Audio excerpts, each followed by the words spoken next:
Not because of a race, not because of a lap record, but because a 20-year-old Filipino tennis player, Alexandra Eala, turned the Pietrangeli Stadium into something even a 9-time MotoGP world champion had never truly witnessed before. And what makes this moment so striking is not just the surprise itself, but the fact that in many ways, it should not have been surprising at all. Hundreds of fans were packed into the stands, many of them traveling from different parts of the world. Malta, London, and especially the Philippines. They weren't there for a Grand Slam final. They weren't there for a world number one. They were there for a young player ranked outside the top 30, competing in an early round match of a WTA 1000 event. But the energy they brought was unlike anything the historic courts of Foro Italico are used to. For decades, Rome has been a stage for legends. Rafael Nadal, Novak Djokovic, Serena Williams, names that have defined eras of tennis. These clay courts carry history. They carry silence, respect, tradition, and almost aristocratic control over emotion.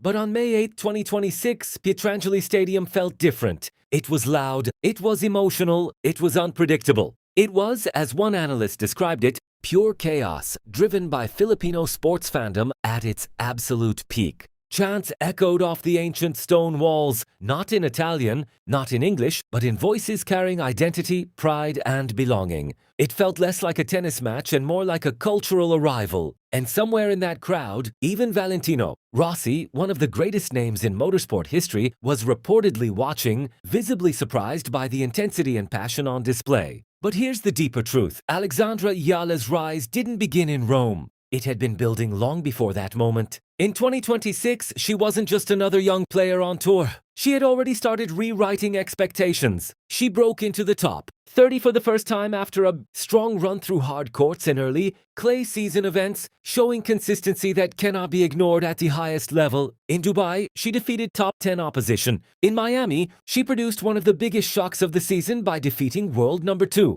Iga Świątek and world number 5 Madison Keys back-to-back, marching into the semi-finals with confidence that felt unusually mature for her age. Her numbers told the same story her matches did. She wins nearly 44% of return points on tour. She converts pressure into control. She doesn't just defend against strong servers, she turns their strength into opportunity. That is not emotion. That is calculation. On clay, her game becomes even more dangerous. Left-handed spin, heavy topspin angles, and the ability to redirect pace make her a nightmare matchup for aggressive baseline players.